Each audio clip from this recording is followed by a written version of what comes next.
अब तक तो यूजीसी वाली पूरी गाइडलाइंस के ऊपर काफ़ी कुछ कहा, सुना, देखा, बोला जा चुका है। और थोड़ा-सा मैं रिकैप करा देता हूँ कि यूजीसी की जो गाइडलाइंस हैं वो मतलब बेवजह तो नहीं आई हैं। ऑलरेडी रोहित वेमुला का केस हो, पायल तन्वी का केस हो, ये सारे केसेस थे जिनका बेस था। और ये केस वो केस थे जो हाइलाइटेड हो गए। हमारे यहाँ अंडर रिपोर्टिंग एक बड़ा इशू है, और अंडर रिपोर्टिंग की जगह इग्नोरेंस एक बड़ा इशू है कि लोग चाह कर भी, या कौन सा मुद्दा बड़ा बनेगा, कौन सा मुद्दा छोटा बनेगा, ये डिपेंड करता है हमारी नेशनल मीडिया के ऊपर। ये डिपेंड करता है कि कौन सी पार्टी उसे पुश करेगी।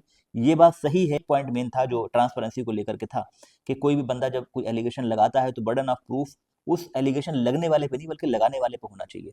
मगर सच्चाई ये भी है कि हमारे देश में कोई ऐसा तो है नहीं, पहला ये कानून है हमारे देश में। पीएमएलए से लेकर के ईडी सीबीआई जितने भी केसेस में उठा रही है, यूपी के अंदर उमर खालिद को लेकर के जितने भी जो शर्जिल इमाम है, या अभी सोनम वाकचू हैं, इनको उठाया हुआ है। इन सब के ऊपर ही प्रूफ करने का जिम्मेदारी है, ठेका है कि भाई सरकार या पुलिस प्रूफ नहीं करेगी, यही प्रूफ करेंगे।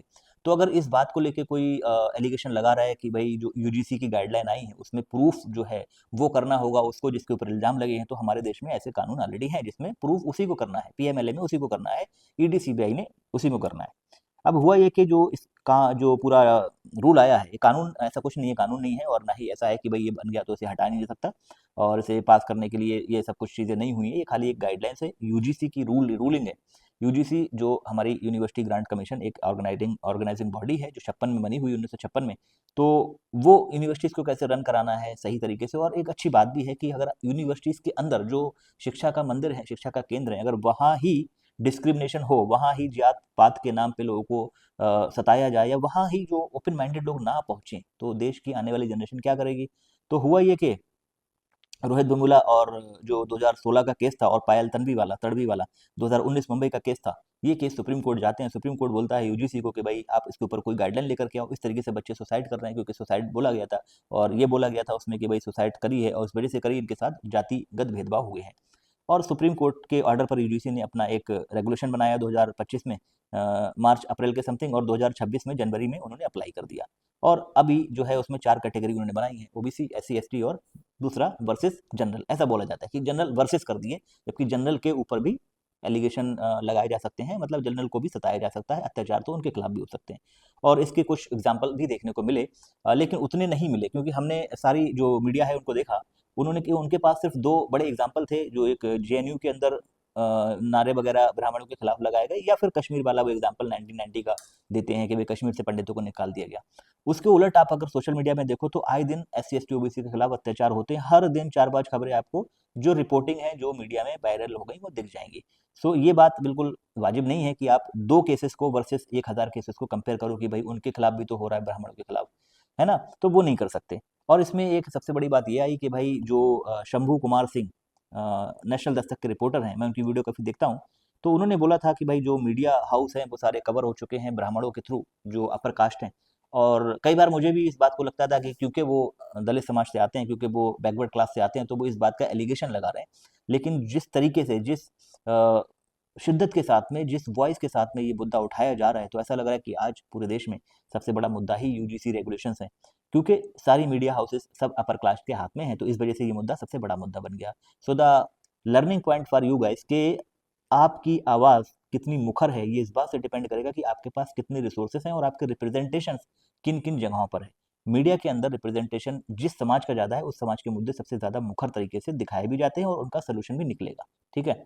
तो यूजीसी ने क्या किया कि भाई 2-4 कैटेगरी बनाई, एससी एसटी और ओबीसी, और दिक्कत यहाँ से आती है ओबीसी से। एससी एसटी तो पहले से ही प्रोटेक्टेड थी, और ये आप देखो 90s में मंडल की जो राजनीति चली थी, उसमें भी जो बवाल हुए, जिस तरीके के बवाल अभी हो रहे हैं, उस समय भी हुए थे। मंडल कमीशन और मंडल और कमंडल की लड़ाई आपने बहुत सुना होगा मीडिया में।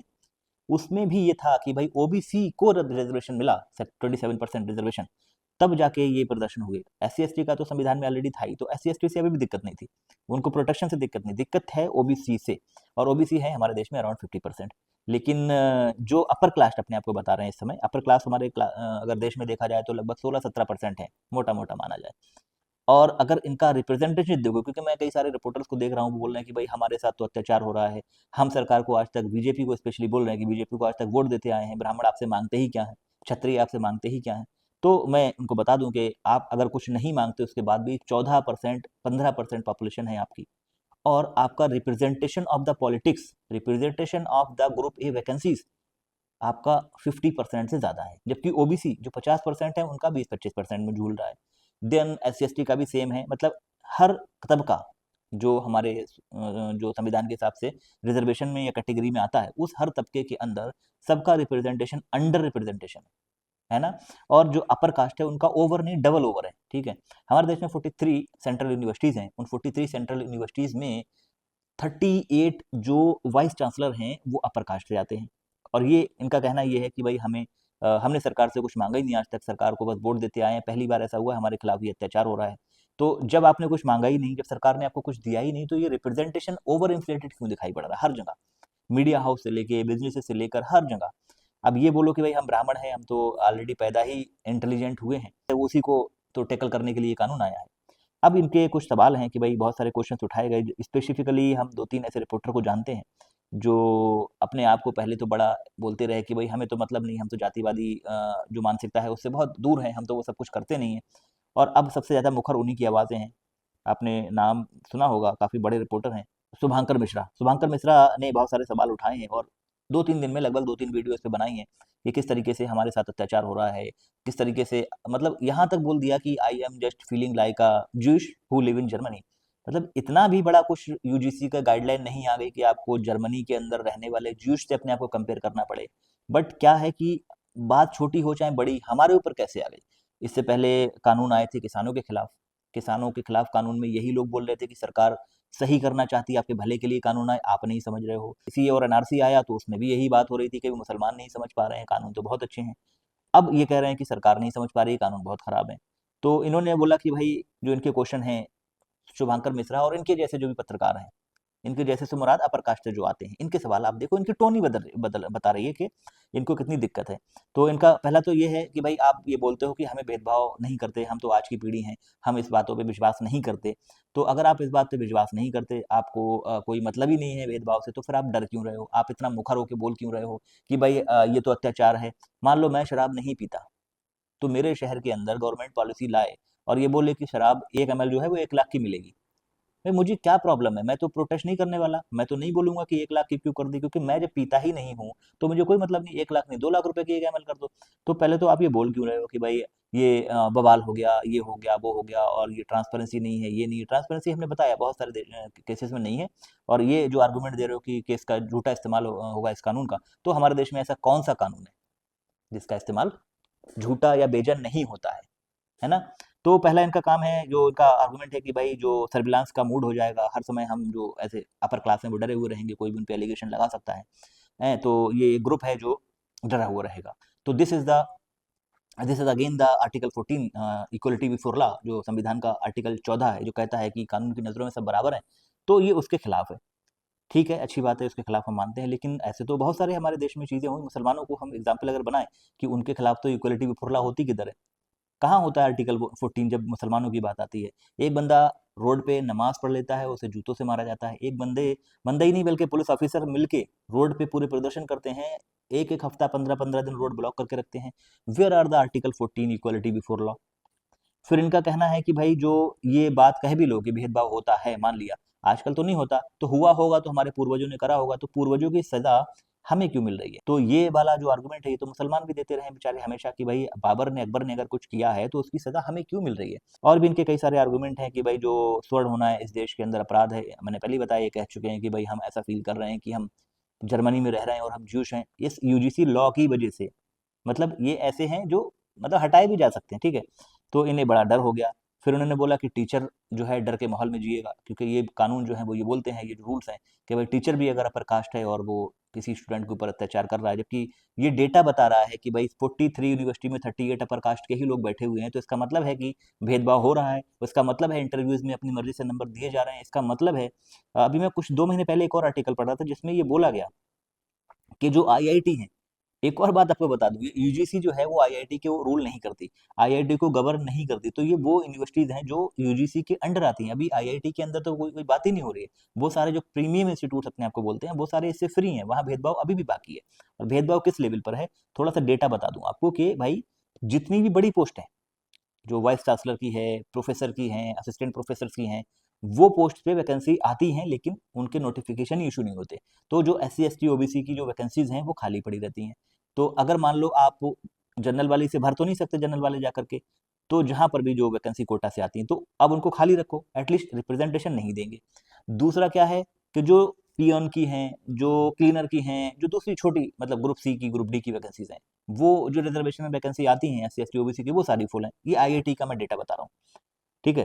तो ये तो मानसिकता दिखा रही है ना। अब बोल रहे हो कि भाई इनका कहना ये है कि ये यूजीसी वाले कैसे डिसाइड कर सकते हैं कि एक तरफ S C S T OBC होंगे, दूसरी तरफ जनरल होंगे, तो जनरल को ही आपने गद्दार मान लिया, जनरल को ही आपने मान लिया कि वही अत्याचार करते हैं। तो मैंने बता दिया वही डेटा है कि 43 में से 38 यूनिवर्सिटीज के वाइस चांसलर अपर कास्ट से आते हैं। वो डेटा है कि जिसमें 90% जो अत्याचार हैं वो अपर कास्ट लोअर कास्ट पे कर रही है, डेटा बता रहा है। तो यूजीसी ने डिसाइड नहीं किया, डेटा डिसाइड करता है कि किसके ऊपर अत्याचार हो रहे हैं। और ये कमेटी जो बनी थी इसने पूरी रिसर्च करी है, डिबेट डिस्कशन हुआ, उसके बाद ये रूल्स आए हैं। अच्छा, इनका एक कहना ये है कि एनसीआरबी के डेटा के हिसाब से 34% के समथिंग जो S C S T cases हैं उनका कन्विक्शन रेट है, मतलब 60% से ज़्यादा केसेज ऐसे हैं जो झूठे हैं या वो इस्टेब्लिश नहीं हो पाते। तो इस वजह से ऑलरेडी ये पता है कि झूठे केस हो रहे हैं, तो ऐसे कानून लाने की ज़रूरत क्या है। तो इसके हिसाब से फिर जो सीबीआई, ईडी और पीएमएलए के कानून में तो 3-4% ही कन्विक्शन रेट है। हमारा लोकपाल जिसकी प्रदर्शन तो पूरी बीजेपी खड़ी थी, बाद में आई भी सरकार में, लोकपाल के कन्विक्शन रेट आप देखोगे तो हैरत हो जाएगी, 5-6% से ज़्यादा कन्विक्शन रेट ही नहीं है। ये शायद उन्होंने 200-250 केसेस लिए हैं, उसमें 3 केसेस में सज़ा हुई है आज तक। तो ये कन्विक्शन रेट तो हमारा कोई नया तो नहीं है, इसमें तो फिर भी 34% है, दूसरे केसेस में तो 34 भी नहीं है। तो ये इनका एक आर्गूमेंट है। और ये बोला गया कि भाई जनरल कास्ट वालों को भी इसमें ऐड करना चाहिए, तो अगर अत्याचार हो रहा है तो जनरल के ऊपर भी हो सकता है, और तो उन्हें भी इसमें ऐड करना चाहिए। मतलब अगर किसी यूनिवर्सिटी के अंदर फीमेल स्पेशलिटी वाला कोई सेल बन रहा है, महिला आयोग बन रहा है या कोई अगर किसी सरकार के अंदर, तो पुरुष जाके बोले कि भाई आप हमें भी शामिल करो। अगर नहीं करते इसका मतलब ये है कि आप हमें पहले ही मान चुके हो कि हम अपराधी हैं। ये कोई लॉजिक ही नहीं बनता। जिन लोगों को प्रोटेक्ट करा जा रहा है उन्हीं के नाम से बनेगा, और जिन लोगों से करा जा रहा है उनको ही कैसे ग्रुप में ले लिया जाएगा। तो ये भी इनके एक आर्गुमेंट है। फिर बोले कि यूनिवर्सिटी जो है वो पनिशमेंट और रिवार्ड के ऊपर काम करेगी, क्योंकि यूजीसी ने पहले ही बोल दिया कि जो भी कंप्लेंट आएगी तो 24 आवर के अंदर रजिस्टर करनी होगी, 30 दिन के अंदर उसको क्लियर करना होगा। तो यूनिवर्सिटी के ऊपर अगर नहीं करती है और जो कंप्लाइंसेस होंगी तो उसके हिसाब से यूनिवर्सिटी को या तो उनकी डिग्री देने की जो अधिकारी जो अथॉरिटी है वो खत्म कर दी जाएगी, फंडिंग रोक दी जाएगी, मतलब यूनिवर्सिटी को पनिशमेंट मिलेगा। और यूनिवर्सिटी अगर अच्छे से काम कर रही है तो उसे रिवॉर्ड मिलेगा। तो रिवॉर्ड और पनिशमेंट की वजह से यूनिवर्सिटी ये चाहेंगी कि कोई भी केस है जल्दी जल्दी फाइनल हो, चाहे उसके ऊपर सुनवाई पूरी हो या नहीं हो, इससे अपर क्लास के बच्चों को सजा मिल जाएगी और यूनिवर्सिटी को तो रिवॉर्ड मिल जाएगा। तो ये बात इन्हें बुरी लग रही है, लेकिन हमने देखा है किस तरीके से संभल के अंदर जिन अधिकारियों ने गदा लेके घूमे हैं उन्हें रिवॉर्ड मिला है। तो रिवॉर्ड और पनिशमेंट की पॉलिटिक्स तो हमारे यहाँ पुरानी है, कोई नई तो है नहीं। फिर इनका कहना है कि बहुत सारे लोगों को जलन की वजह से, हसद की वजह से, जेलस की वजह से उनको जेल में डाल दिया जाएगा। तो अपर क्लास का कोई बच्चा है, पढ़ाई में अच्छा है, तो आप क्या करोगे, उसके ऊपर इल्ज़ाम लगा दोगे कि भाई ये बंदा जो है वो हमसे अत्याचार कर रहा है, इसने हमें जाति सूचक शब्द बोले, तो इस वजह से वो जेल में जा सकता है। बात इनकी सही है। तो हालाँकि वो कमेटी है, सब कुछ है, जहाँ हमने बताया कि जो कमेटी बनेगी, इंटरनल कमेटी 10 लोगों की, उसके अंदर अपर कास्ट के जो अपर क्लास के वाइस चांसलर्स हैं, जो 38 में से वो 43 में से 45 में से 38 वही हैं यूनिवर्सिटीज़ में, वही होंगे। लेकिन फिर भी इनको लग रहा है कि नहीं, वो हमारा साथ नहीं दे सकते। तो अगर वो जेलस में कोई उनको डाल भी देगा जेल में, तो हमारे देश में क्या मेरिटोरियस स्टूडेंट जेल में नहीं गए? साइंटिस्ट बंदा चला गया हमारे यहाँ जेल में। हमारे यहाँ जितने भी जो पढ़े लिखे लोग थे जिन्हें अर्बन नक्सल कह के जेल में डाला गया, वो बेचारे उनके डेथ बॉडी निकली है जेलों से। उमर खालिद से लेके शरजील इमाम से लेके कन्हैया कुमार पे फालतू के केस चल रहे हैं, या फिर अभी सोनम वांगचुक, वो कौन से अपराधी है भाई, उसको जेल में डाला हुआ है। तो ये चीज़ सिर्फ अपर कास्ट के साथ हुई ये दिक्कत है, या फिर ये किसी के भी साथ हो तो दिक्कत है? आपको अगर आवाज़ उठानी थी उनके साथ भी उठाते कि नहीं ये नहीं हो सकता। इतनी ही वीडियो डालनी चाहिए थी 2 दिन के अंदर जितनी वीडियो आपने इस वाले टॉपिक पे डाली हैं। तब मैं समझता कि भाई शुभंकर जी आप एकदम निष्पक्ष हो। तो अगर आप ही जाति प्रथा के नाम पे ही एक्स्ट्रा एफर्ट मार रहे हो, तो आपको कैसे लगता है कि दूसरा बंदा सोचेगा कि भाई आप जातिवादी नहीं करते हो? आपको अगर बराबर मानते हो तो बराबर वीडियो भी डालो सबके ऊपर। देन इनका कहना है कि भाई जो देश है वो कमज़ोर हो जाएगा। हाँ, ये बात सही है। 14% 15% लोगों को साइडलाइन कर दिया गया, उनको कॉन्फ्लिक्ट ज़ोन में रखा जाएगा तो देश कमज़ोर हो जाएगा। 20% मुसलमानों को कॉन्फ्लिक्ट ज़ोन में रखो, उनको इनसिक्योर बना दो, उनको बोलने पे, उनको घूमने पे, चलने पे उनको इनसिक्योर कर दो, फिर देश कमज़ोर नहीं होगा। ठीक है। फिर मेरिटोरियस स्टूडेंट का बात तो कर ही ली। यूनिवर्सिटी में इलेक्शन में इन बोला अनफेयर हो जाएंगे कि भाई जो बंदा जीत रहा होगा तो एस सी एस टी और ओबीसी वाले इसके ऊपर इल्ज़ाम लगा देंगे कि भाई ये बंदा जो है वो फ्रॉड है, इसने हमारे साथ अत्याचार करा। तो ऐसे यूनिवर्सिटी के इलेक्शन हैम्पर हो जाएंगे। मतलब इन्हें यूनिवर्सिटी के इलेक्शन की परवाह है, देश के इलेक्शन की परवाह नहीं है। देश के इलेक्शन में जहाँ भी जिस भी स्टेट में इलेक्शन होते हैं ईडी सीबीआई पहुंच जाती है। आप आवाज़ उठाओ ना, बोलो कि 6 महीने पहले जहाँ भी इलेक्शन होंगे किसी भी स्टेट में, वहाँ ईडी सीबीआई रेड नहीं मारेगी। एक रूल बनाओ इसके ऊपर। क्यों उन स्टेट्स को वल्नरेबल बना देते हो, उन पार्टीज को वल्नरेबल बना देते हो जिन पार्टीज के हाथ में ईडी सीबीआई नहीं है, जो सेंटर में नहीं बैठी हैं, वो आपको फेयर इलेक्शन लगते हैं। ये यूनिवर्सिटी के इलेक्शन, जो कि इतने बड़े इलेक्शन भी नहीं होते, ये इलेक्शन अनफेयर हो जाएंगे, क्योंकि इसमें एससी एसटी ओबीसी को अधिकार दे दिए गए हैं कि उनको अपनी कंप्लेंट रजिस्टर करा सकते हैं, है ना। ये इनका अपना एक पहलू है। इनका कहना है फिर जो भाव है सरकार का, जो इंटेंशन है सरकार का, वो खराब है। सरकार कह नहीं रही है, ये मेजोरिटी पॉलिटिक्स कर रही है कि भाई मेजोरिटी में जो है वो ओबीसी और एससी एसटी हैं, और जो अपर कास्ट है वो तो 10-12%, 14% है। तो 14% को छोड़ के अब सरकार जो है 50-60% के साथ जाना चाहती है, और इसीलिए सरकार चुप है इसमें। हालांकि बिल में कहीं नहीं लिखा, इंटेंशन के ऊपर क्वेश्चन है सरकार के। तो यही इंटेंशन के ऊपर क्वेश्चन तो सी एनआरसी में मुसलमान उठा रहे थे। आप ही जैसे रिपोर्टर्स बोल रहे थे कि नहीं नहीं, आप दोनों बिलों को मिला के क्यों देख रहे हो। मुसलमान जो सी एनआरसी का विरोध कर रहे थे, वो यही तो बोल रहे थे कि जैसे ही सी आएगा, तो सी एनआरसी के तहत जो बाहर निकले हुए लोग हैं, उसमें से मुसलमानों को फिल्टर करके सारे लोगों को अंदर ले लिया जाएगा, एनआरसी से बाहर निकले वालों को सीए में डाल दिया जाएगा। तो आप बोल रहे थे कि आप दोनों को मिला के क्यों देख रहे हो। आज आप बोल रहे हो कि इंटेंशन है, जबकि बिल में कहीं नहीं दिया हुआ। आपको लगता है कि भाई इसमें इंटेंशन है सरकार का, कि सरकार मेजोरिटी पॉलिटिक्स कर रही है, और हालांकि कर रही है सरकार, किसी की सगी नहीं। गवर्नमेंट वो जो नेता है वो किसी के सगे नहीं है। दुख की बात यह है, हमारे देश में हम नेता नहीं दामाद चुनते हैं। तो हमें लगता है हमने दामाद को चुना है, अब इसको खुश रखना है। तो वो चीज़ तब भी थी, वो चीज़ अब भी है। देन इनका कहना है कि ब्लैकमेलिंग और उगाही होगी, मतलब लोग इसका गलत फायदा उठाएंगे, किसी भी अपर कास्ट के जो बंदा है उसके खिलाफ केस कर देंगे, और अगर वो पैसे नहीं देगा तो बोलेंगे कि हम आगे कार्रवाई करेंगे, और झूठी कार्रवाई करेंगे, अदरवाइज हमें पैसे दो। ये सब होगा, तो ये बात गलत है। मतलब गलत तो है, लेकिन हम देख रहे हैं किस तरीके से कहीं भी किसी के भी मॉल में, किसी के भी घर में किचन तक में घुसने की परमिशन है हमारे देश में। लोग जाकर चेक कर लेते हैं आपने बीफ बनाया है कि बफेलो बनाया है।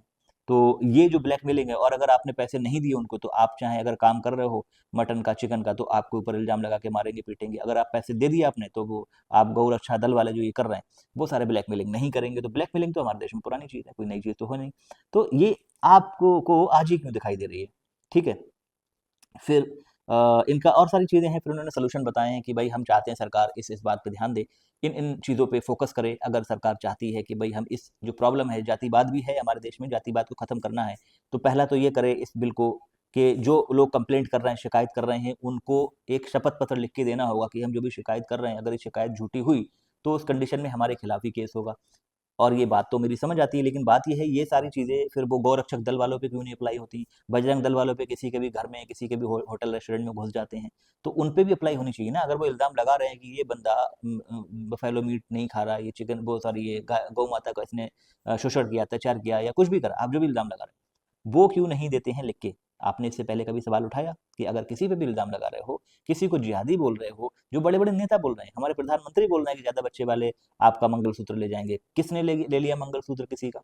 तो उस समय इन्हें नहीं लगा कि ये जो क्लेम कर रहे हैं इसके ऊपर शपथ पत्र देना चाहिए, लेकिन आज लग रहा है इनको ये शपथ पत्र देना चाहिए। देन दूसरा इनका सॉल्यूशन है कि स्वर्णों को भी उस यूजीसी की गाइडलाइन के अंडर, की उनके भी ऊपर भी अत्याचार हो सकता है, उसमें शामिल करना चाहिए, जो कि मैं भी एग्री करता हूँ। ठीक है, उसे शामिल कर लें, दिक्कत क्या है। क्योंकि स्वर्ण होना जो एक पहले की परंपरा थी, अलग बात है। आजकल स्वर्ण होना वो चीज़ नहीं है। आजकल भी हमारे कई सारे दोस्त हैं, तो वो भी बेचारे काफ़ी परेशान हैं, और पैसे के मामले में बहुत, ऐसा नहीं, बहुत बड़े लोग हैं वो भी।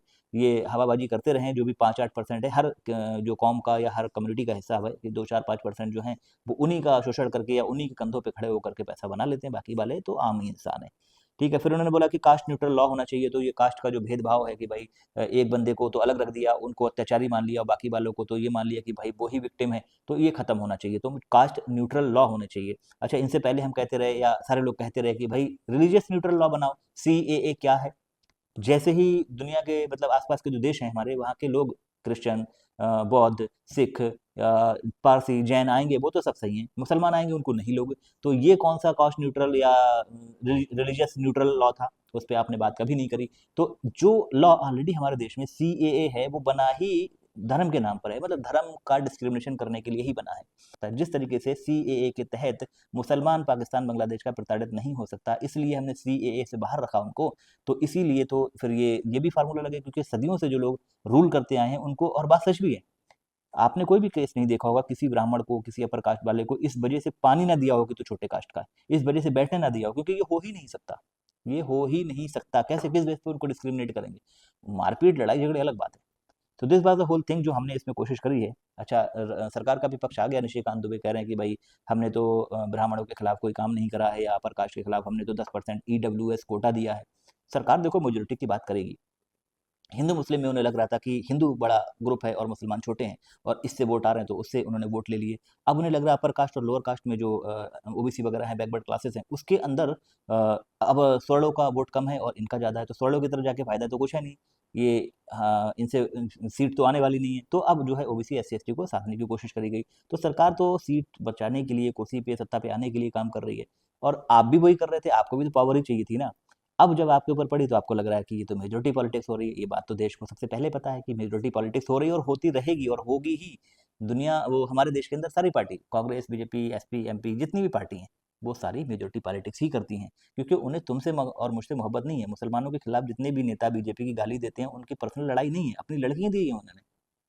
गालियां इसलिए देते हैं कि उन्हें सत्ता चाहिए और सत्ता आती है गाली देके।